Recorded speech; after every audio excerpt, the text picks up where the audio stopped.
अल्लाह पाक खे पाकीज़ा नालनि जो वसीलो ॾेई करे दुआ घुरूं। तूं केॾो रहमान आहे, रहीम आहे, गफ़ार आहे। सूरह फातिहा जी फ़ज़ीलत में नबी करीम सल्लल्लाहु अलैहि वसल्लम जो फ़रमान आहे, तव्हां मां अगरि को माण्हू पंहिंजी दुआ जे अंदरि सूरह फातिहा पढ़े थो त अल्लाह पाक उन जी दुआ खे क़बूल कंदो। हालांकि कंहिं बि जॻह जो वसीलो ॾेई करे दुआ घुरणु ग़लति आहे। अल्लाह पाक जे नालनि जो वसीलो या नेक अमल जो वसीलो या उन खां पोइ टी शइ कंहिं नेक माण्हू साले खां दुआ घुराइण वारो वसीलो, इन खां अलावा जेके वसीला पेश कया वेंदा उन्हनि जे मामले में जेके बि रिवायतूं पेश कयूं वञनि थियूं, इंसाफ़ जी ॻाल्हि इहा आहे त उन्हनि मां का बि रिवायत दलील जे दर्जे खे कान थी पुछे।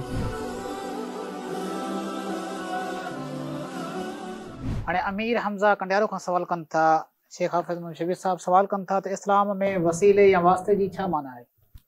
छा कहिड़ो वसीलो सही आहे? लुग़त जे किताबनि में लफ़्ज़ वसीला जी जेका माना कई वई आहे, लिसानुल अरब में, ताजुल उरूस में, दीगर कुतुब में, मा युतक़र्रबु बिही इलल ख़ैर, जंहिंजे ज़रिए माण्हू ख़ैर ऐं भलाई जे वेझो थिए या उनखे वेझो करे। शरीयत इस्लाम में दुआ जे अंदरि वसीलो इन में मुराद इहो आहे त उहो कमु करणु या उहे कलिमात चवणु जंहिंजे नतीजे में इंसान जी दुआ अल्लाह ताला जे दर ते क़बूल पवे, क़बूलियत जो सबबु उहे कलिमात बणिजनि या उहो फ़ेल बणिजे। त इन मामले में शरीयत मुतहरा जे अंदरि टिनि क़िस्मनि जे वसीलनि खे जाइज़ करार ॾिनो वियो आहे, बल्कि जाइज़ छा बल्कि बहितर हुकम ॾिनो वियो आहे, तव्हां खां कमु वठो, पंहिंजी दुआनि खे क़बूल करायो। उन में पहिरीं शइ फ़लिल्लाहिल अस्माउल हुस्ना फ़दउहु बिहा, अल्लाह पाक खे पाकीज़ा नालनि जो वसीलो ॾेई करे दुआ घुरूं। तूं केॾो रहमान आहे, रहीम आहे, गफ़ार आहे। या उन खां पोइ ॿी शइ आहे त इंसान पंहिंजे नेकिन जो वसीलो ॾे, को हुन इख़लास सां नेकी सां को कमु कयो आहे, उन अमल खे अल्लाह ताला जे हुज़ूर पेश करे मौला करीम हिन अमल जेको मूं तुंहिंजी ख़ालिस रज़ा ख़ातिर कयो आहे, इन जे सदके मुंहिंजे मामलात खे हल कर। हदीस किताब सही बुखारी में, किताब अहादीसिल अंबिया में, बाब हदीसिल गार में नबी करीम सल्लल्लाहु अलैहि वसल्लम जन गार वारनि जो हिकिड़ो किस्सो ज़िक्र कयो। 3 गार वारा हुया जेके गार जे अंदरि बंदि थी विया। पोइ उन्हनि उन मौक़े ते इहो सम्झो त मसइले जो हल अल्लाह पाक जी मदद सां आहे। पोइ उन अल्लाह पाक खां मदद जॾहिं घुरी त मुख़्तलिफ़ अमलनि जा वसीला ॾेई करे घुरी। त इंसान अल्लाह ताला जे हुज़ूर दुआ घुरे, मौला करीम मुंहिंजो हीउ अमल आहे, इन अमल जो तोखे वसीलो ॾियां थो त मुंहिंजे मामले खे हल कर। या अमल जो हिकिड़ो वसीलो हिन तरह आहे जो इंसान ईअं त न चवे, पर को अमल करे, इरादो इहो हुजे त मुंहिंजो इहो अमल करणु इन लॻे त इन अमल जे सदके अल्लाह पाक मुंहिंजी दुआ क़बूल करे। जी हदीस किताब सही मुस्लिम में, किताब फ़ज़ाइल क़ुरान में, सूरह फातिहा जी फ़ज़ीलत में नबी करीम सल्लल्लाहु अलैहि वसल्लम जो फ़रमान आहे, तव्हां मां अगरि को माण्हू पंहिंजी दुआ जे अंदरि सूरह फातिहा पढ़े थो ऐं उन सां गॾु सूरह बकरा जूं आख़िरी आयात पढ़े थो त अल्लाह पाक उन जी दुआ खे क़बूल कंदो। यानी कि कंहिं अमल जे ज़रिए इंसान अमल जो वसीलो पेश करे पंहिंजी दुआ खे क़बूल कराए। या इन खां पोइ टी शइ इहा बि आहे जाइज़ वसीले जी त इंसान खे नेक साले माण्हू खां दुआ घुराए। याकूब अलैहिस्सलाम जे पुटनि चयो, या बा नस्तग़फिर लना, बाबा सी तव्हां, हालांकि पाण बि दुआ घुरी सघिया पे, पर पंहिंजे पीउ जी दुआ जो वसीलो वठनि पिया, बाबा तव्हां अल्लाह ताला जे हुज़ूर असांजी माफ़ी जो सुवाल कयो। या ख़ुदि नबी करीम अलैहिस्सलाम जन हदीस किताब सही बुखारी में, किताबुल जुमा में, अद्दुआउ अलल मिंबर, त नबी करीम अलैहिस्सलाम जन जुमे जो ख़ुतबो ॾेई रहिया, हिकिड़ो माण्हू अचे थो, अची करे चए थो साईं बरसाति जी ज़रूरत आहे, दुआ घुरो। त नबी करीम अलैहिस्सलाम जन जेको सो दुआ घुरी। या हदीस किताब सुनन इब्न माजा में, किताब सलात में, इमाम साहब बाब क़याम कयो, बाब सलातिल हाजा। त अहिड़े तरीक़े सां नबी करीम सल्लल्लाहु अलैहि वसल्लम खां हदीस अचे थी त उस्मान बिन हुनैफ रज़ी अल्लाह ताला अन्हु जन पाण करीम सल्लल्लाहु अलैहि वसल्लम जन खे गुज़ारिश कई त मुंहिंजे लाइ दुआ घुरो। त माना इहे 3 वसीला शरीयत मुतहरा में साबित आहिनि। इंसान पंहिंजे अमल जो वसीलो पेश करे, अल्लाह पाक जे पाकीज़ा नालनि जो वसीलो ॾेई करे पंहिंजे मामले खे रब जे हुज़ूर पेश करे। या 3 वसीलो इहो आहे त इंसान कंहिं नेक साले खां पंहिंजे लाइ दुआ घुरे। इन 3 वसीलनि खां अलावा कंहिं बि वसीले जी साबिती क़ुरान सुन्नत में कान्हे का। अगरि को 3 वसीलो वठे थो, मिसाल जे तौर ते असांजे माशरे में शख़्सियात जो वसीलो वरितो वेंदो आहे, गुज़री वियूं या उन्हनि जो या मौजूदु आहिनि पर असांजे साम्हूं कोन्हनि, असां लाइ दुआ न पिया घुरनि, या मुस्तक़बिल में ईंदा इमाम महदी, उन जे लाइ वसीलो। त यादि रहे त कंहिं बि शख़्सियत जो वसीलो इस्लाम में कोन्हे को। ॾिसो न, जेकॾहिं कंहिं ग़ैर मौजूदु शख़्सियत जो वसीलो जाइज़ हुजे त सैयदना उमर बिन ख़त्ताब रज़ी अल्लाह ताला जन जी हदीस मुबारक ते गौर कयो। जॾहिं सैयदना उमर जे दिलि में त सभ खां घणी मुहबत नबी करीम सल्लल्लाहु अलैहि वसल्लम जन जी ज़ात सां आहे। हदीस किताब सही बुखारी में, किताबुल ईमान में, इमाम साहब बाब क़याम कयो, बाब हुब्बिर रसूल मिनल ईमान। हदीस मुबारक आनो सैयदना उमर फरमाइनि था, अल्लाह जे प्यारा हबीब सल्लल्लाहु अलैहि वसल्लम, तव्हां मूंखे जान खां वधीक प्यारा आहियो।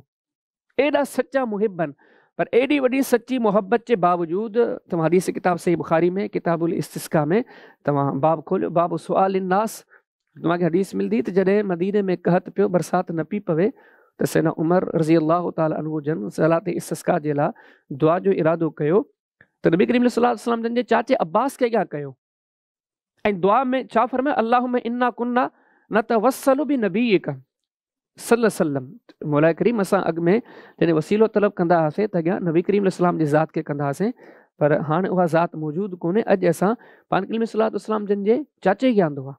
हाणे 2 मिंटनि जे लाइ सोचिजे, अगरि कंहिं फ़ौत शुदा शख़्सियत जो वसीलो जाइज़ हुजे हा त सैयदना उमर एॾी नबी करीम सलाम जी ज़ात सां मुहबत करण वारा छो न वरितऊं, हिकिड़ी वाज़े वॾी ॻाल्हि आहे। या कंहिं ॿिए नबी कंहिं सिद्दीक़ शहीद जो वसीलो जाइज़ हुजे हा त सैयदना उमर कंहिं न कंहिंजो वसीलो वठनि, हालांकि सिद्दीक़ अकबर रज़ी अल्लाह ताला अन्हुमा जेके सिद्दीक़ न बल्कि सिद्दीक़ अकबर आहिनि, उन्हनि जो वसीलो कोन वरितो अथऊं। त इहे सभु ॻाल्हियूं दलालत कंदियूं सैयदना उमर जहिड़ो अहले इल्म माण्हू, हदीस किताब सही बुखारी में किताब रुया में बाबुल इल्म में हदीस मुबारक मौजूदु आहे, त उम्मत में सभ खां वॾो आलिम सैयदना उमर आहे रज़ी अल्लाह ताला अन्हु, पर उन शख़्सियत मौजूदु सैयदना अब्बास रज़ी अल्लाह ताला अन्हु जो वसीलो वरितो, उन्हनि खां दुआ कराई। या वाज़े नशे जी दलील है त कंहिं बि फ़ौत शुदा या कंहिं ज़िंदा शख़्सियत ॿिए पासे मौजूदु आहे या उते मौजूदु आहे, उन जो वसीलो पेश कजे त हिन जे करे मौला करीम मुंहिंजी दुआ क़बूल कर, इहा शइ साबित कान्हे का। हाँ, बाक़ी इन मामले में जेके रिवायत पेश कयूं वञनि थियूं, असांजे माशरे में वॾो फ़ुक़दान त इन शइ जो आहे, हर शइ जी तहक़ीक़ आहे, दीन जी तहक़ीक़ कान्हे का। उन मामलात में दलाइल जो तक़ाबुल कोन थो कयो वञे, जेके रिवायतूं पेश कयूं वञनि थियूं। हाणे इन मामले में काफ़ी माण्हू रिवायत पेश कंदा आहिनि, जेका मूं हाणे तव्हांजे साम्हूं रिवायत पेश की सुनन इब्न माजा जे हवाले सां किताब सलात बाब सलातिल हाजा, त सैयदना उस्मान रज़ी अल्लाह ताला अन्हु, उस्मान बिन हुनैफ रज़ी अल्लाह ताला अन्हु नबी करीम सलाम जन खां दुआ घुराई। हाणे माण्हू चवंदा आहिनि ॾिसो बाबा उन्हनि जो नबी करीम सलाम जन जो वसीलो वरितो, बाबा उहो त मौजूदगी में वरितो, पान करीम सलाम जन खां साम्हूं दुआ बि कराइनि पिया, ऐं दुआ कराईंदे पान करीम दुआ कनि पिया, ऐं सैयदना उस्मान बि हिन तरह दुआ घुरनि पिया त या अल्लाह ही जेका दुआ मुंहिंजे लाइ नबी करीम सलाम जन घुरनि पिया, इहा दुआ मुंहिंजे हक़ में क़बूल कई वञे। सैयदना उस्मान रज़ी अल्लाह ताला अन्हु कंहिं बि फ़ौत शुदा जो वसीलो कोन्हे वरितो। या काफ़ी माण्हू चवंदा आहिनि त अल मुअज्जमुल कबीर लितबरानी में हदीस आहे, सैयदना आदम अलैहिस्सलाम जन नबी करीम सलाम जन जो वसीलो वरितो, जॾहिं जन्नत मां कढिया विया, उन्हनि फरमायो रफ़अतु रअसी इला अर्शिक रअयतु फ़ीहि मक्तूबन ला इलाहा इल्लल्लाह मुहम्मदुर रसूलुल्लाह सल्लल्लाहु अलैहि वसल्लम। हदीस ॾसी वञे थी त आदम अलैहिस्सलाम जन नबी करीम सलाम जन जो वसीलो ॾेई करे दुआ घुरी, जंहिंजे नतीजे में उन्हनि जी तौबा क़बूल कई हुई। हालांकि हदीस जे रावियान में हिकिड़ो रावी अब्दुर्रहमान बिन ज़ैद बिन असलम आहे, जिन खे मुहद्दिसीन उम्मत ज़ईफ़ नाक़ाबिल एतमाद करार ॾिनो आहे। अहिड़े माण्हू जी रिवायत के पेश करणु ऐं सैयदना उमर जहिड़े अज़ीम साहबी जे फ़हम खे तर्क करणु, दीगर अहादीस खे तर्क करणु, इहो इंसाफ़ जो कमु त कोन्हे को। या काफ़ी माण्हू वरी कंहिं जॻह जो वसीलो वठंदा आहिनि, क़बर जो, कंहिं जंहिं जॻह खे उहो पंहिंजे मामले में बहितर सम्झनि था, हालांकि कंहिं बि जॻह जो वसीलो ॾेई करे दुआ घुरणु ग़लति आहे। त हिन जॻह जो वसीलो तोखे थो ॾियां। इन मामले में जेका रिवायत पेश कई वञे थी आम तौर ते इमाम दारकुतनी इमाम दारमी रहमहुल्लाह पंहिंजे सुनन दारमी जे अंदरि मुक़दमे में हिकिड़ो बाब क़ाइमु कयो, मा अकरम अल्लाहु नबी सल्लम, उते हदीस मौजूदु आहे जेका पाण खे सलाम जन जे अज़वाज मुतराद मनसूब आहे। माशा फरमाए थी जॾहिं मदीने पाक में मींहुं न पवंदो हो त पोइ मदीने जा माण्हू हीअं कंदा हुआ, नबी करीम सल्लल्लाहु जी क़बर मुबारक जे मथां खां दरी वग़ैरह हूंदी उहा खोले छॾींदा हुआ। पोइ उन ते नज़र जॾहिं आसमान जी पवंदी हुई, अल्लाह पाक राज़ी थींदो हो ऐं मींहुं वसणु शुरू थी वेंदो। हालांकि इन हदीस खे जेके माण्हू बुनियाद बनाए करे क़बर मज़ार या जंहिं जॻह खे बहितर सम्झंदा वसीलो बणाइनि था, उन वरी ग़लतफ़हमी छो थी, हदीस ई सही साबित कोन्हे। इन जे रावियान में अबू नोमान मोहम्मद बिन फाज़िल अल आरिम जेका आख़िर में उमिरि में इख़्तिलात जा शिकार थी विया हुआ, ऐं का बि सराहत कान्हे का हदीस उन इख़्तिलात खां अॻु पेश कई आहे या बाद में। इन खां अलावा इन हदीस में ॿियूं बि खोड़ सारियूं इल्लतूं मौजूदु आहिनि जेके इन शइ ते दलालत कनि थियूं त कंहिं बि जॻह जो वसीलो वठणु जाइज़ कोन्हे को। त इन ईअं सम्झो त जेके 3 वसीला मूं तव्हांजे साम्हूं ज़िक्र कया, सम्झो त अल्लाह पाक जे नालनि जो वसीलो या नेक अमल जो वसीलो या उन खां पोइ टी शइ कंहिं नेक माण्हू साले खां दुआ घुराइण वारो वसीलो। इन खां अलावा जेके वसीला पेश कया वेंदा उन्हनि जे मामले में जेके बि रिवायतूं पेश कयूं वञनि थियूं, इंसाफ़ जी ॻाल्हि इहा आहे त उन्हनि मां का बि रिवायत दलील जे दर्जे खे कान थी पुछे। त इन मामले में सही दुरुस्त मबनी बरहक़ ॻाल्हि इहा ई आहे, सिर्फ़ु इहे 3 सूरतूं आहिनि वसीले जूं जेके जाइज़ आहिनि। इन खां अलावा को बि माण्हू कंहिं ॿिए वसीले जो इंतिख़ाब करे थो, यादि रहे त उन अहिड़ी शइ जो इंतिख़ाब कयो जंहिंजी तइलीम न अल्लाह हकमुल हाकिमीन ॾिनी, न नबी करीम सल्लल्लाहु अलैहि वसल्लम जिन ॾिनी। उन माण्हू खे खपे त अल्लाह खे राज़ी करणु ख़ातिर अल्लाह जी ॾिनल तालीम ते इक्तिफ़ा करे, बाक़ी का राह वठंदो त सरासर गुमराही आहे। अल्लाह पाक मान में रखे। सब्सक्राइब करियो ऐं बेल आइकन ते क्लिक करियो त जीअं असांजे हर नई वीडियो जो नोटिफिकेशन मिले।